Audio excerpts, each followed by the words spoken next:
Monday, August 19th.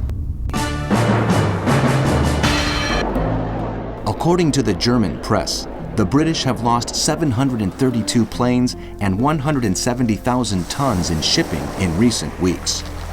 Reports affirm that Britain is on the verge of defeat and that the German invasion is imminent.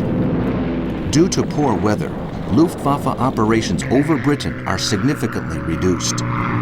In Parliament, Churchill comments that this let-up by the enemy is a great mistake on their part and orders RAF Bomber Command to continue bombing key points in Germany.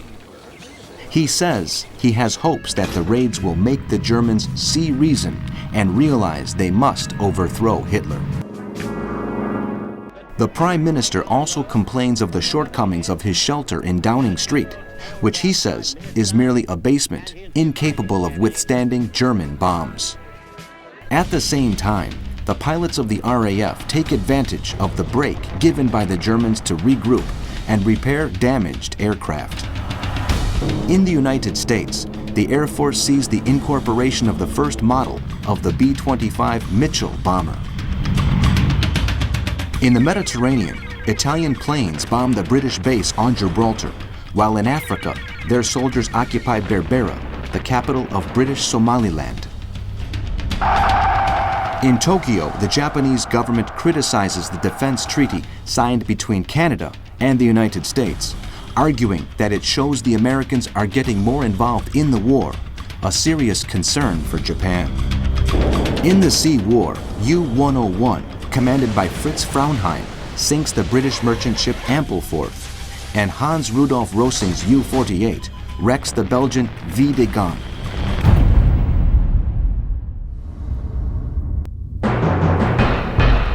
Tuesday, August 20th. In Mexico, the Spanish Stalinist agent Ramon Mercader, who was also known as Jacques Mornar, enters Trotsky's residence and attacks the exiled former communist leader, who will die a few days later. In London, Winston Churchill declares in Parliament that so far in the war, over 92,000 Britons have been killed, wounded, or taken prisoner.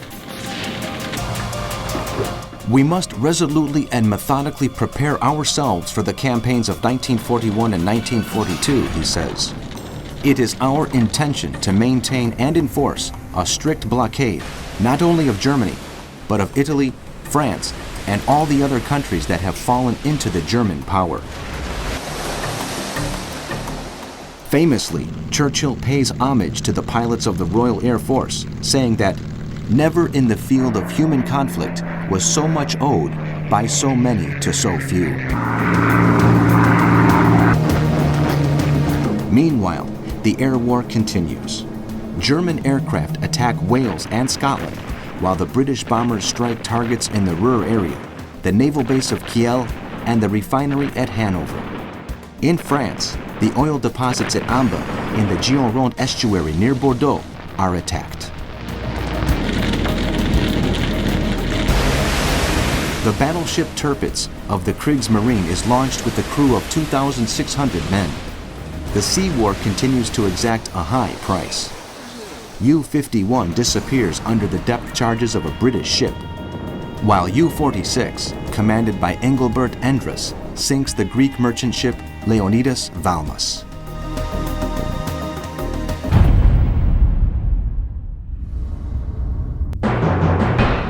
Wednesday, August 21st.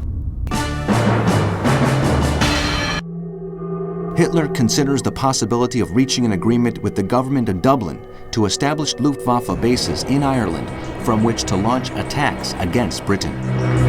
Exhausted German pilots appeal to the OKL, the High Command of the Air Force, to call a truce in order to be able to reorganize and rest. But Göring is determined to prove to Hitler that his promises were more than mere boasting and insists there should be no let-up in the air war against Britain. To date, the Luftwaffe has lost twice as many planes as Britain. However, the RAF commanders are worried they might not have sufficient pilots, despite the enrollment of new Czech, Polish, Dutch, and some American flyers.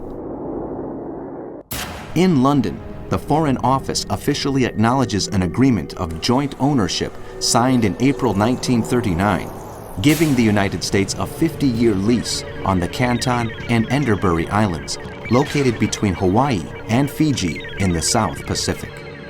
The Americans have since built an airfield on the islands, which is to serve as a stopover between Australia and New Zealand. The British press reports the withdrawal of troops from Somalia. It is the first time in many years that Britain has lost a colony. The Roosevelt government prepares the shipment of 50 second-hand destroyers to Great Britain. In Rome, Mussolini's government announces the blockade of Egypt and Sudan in response to the one placed on Italy. The governments of Romania and Bulgaria, following talks mediated by Italy and Germany, resolved their conflict over South Dobruja.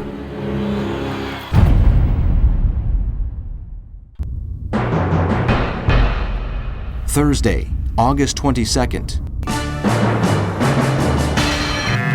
German planes attack aircraft factories in southeast London and the munitions industry in Brighton.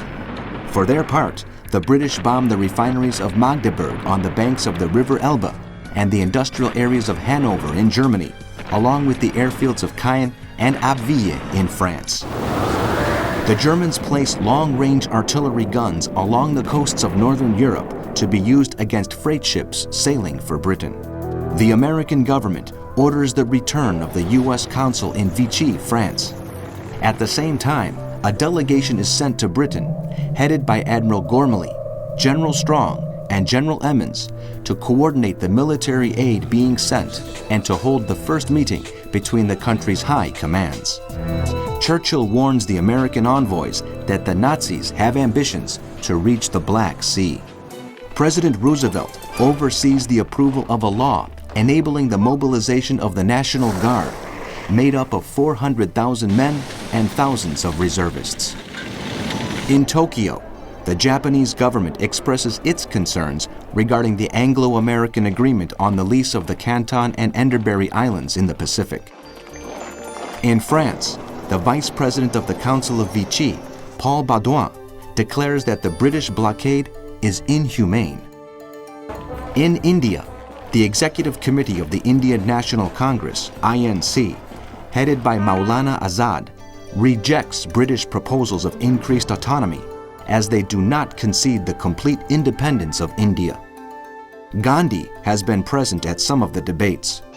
The British Secret Services are also aware that the nationalist leader Chandra Bose is seeking support in Japan and Germany.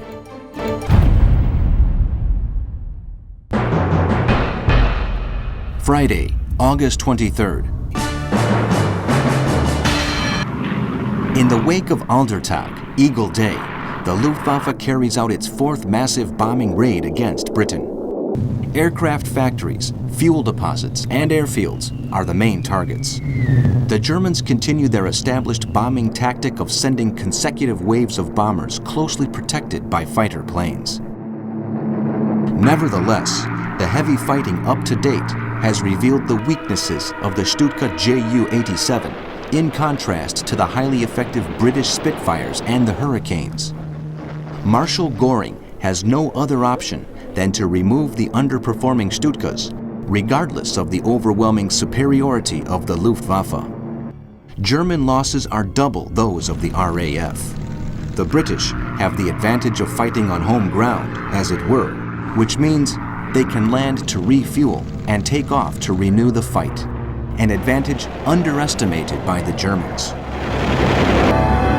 While the Luftwaffe pilots suffer from fatigue and declining morale, the RAF's confidence is growing.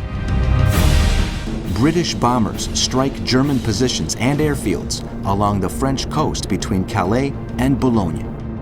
In Germany itself, the oil industry at Bottrop in the Ruhr Basin and the aircraft factories of Frankfurt are bombed. On the African front, planes from the Regia Aeronautica bombed the port of Alexandria in Egypt, while the British attacked the Italian base at Derna, the capital of the Cyrenaica region of Libya, as well as Mogadishu in Italian Somaliland. In the Sea War, U-37 commanded by Victor O'Hearn, sinks the British freighters Carrot and Severn Lea.